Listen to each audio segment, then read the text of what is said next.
আলামিন আমাদের চিরস্থায়ী বাসস্থান কবরের সামনে দাঁড়াইয়া আল্লাহ খোলা আসমানের নিচে জমিনের উপরে দাঁড়াইয়া মাবুদ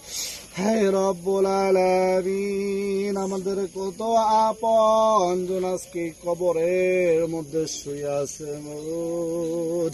হে রব্বুল আলামিন এত সামনে এত কাছে দাঁড়াইয়া থাকার পরেও আমরা কেউ জানি না কোন কবরে জানি কঠিন আযাব চলতেছে রে মাবুদ হে রব্বুল আলামিন এই মুহররম মাসের খাতিরে আজকে জুমার দিনের উসিলায় এই কবরবাসী প্রত্যেকটা কবরকে তুমি জান্নাতের বাগান বানাইয়া দাও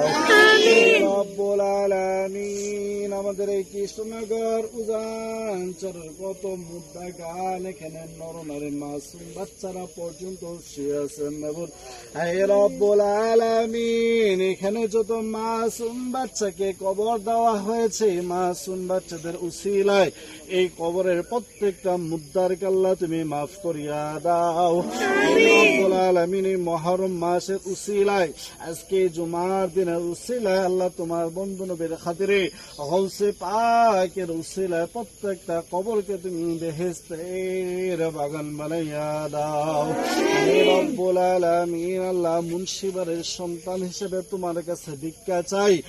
মেহেরবানি করে আমাদের মুন্সিবার থেকে যতগুলা লোক আজকে এখানে কবরস্থ হয়েছে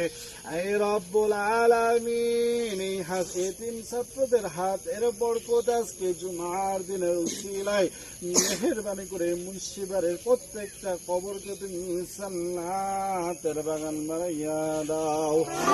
রব্বুল আলামিন আল্লাহ তুমি তো অন্তর জানি খুদান মাবুদ তোমার তো কিছু জানার বাকি নেই মামলা হে রব্বুল আলামিন আমার সাথে যারা হাত বাড়াইছে অনেকে বাবা হারাইতিম অনেকে মা হারাইতিম রে মাবুদ হে রব্বুল আলামিন তুমি তো রহমান তুমি রহিম তুমি গফফার তুমি কাহার মাবুদ হে রব্বুল আলামিন তোমার রহমান রহিমের উসিলায় প্রত্যেকের মনের আশা আকাঙ্ক্ষাগুলি আল্লাহ তুমি কবুল আর মঞ্জুর করিয়া নাও।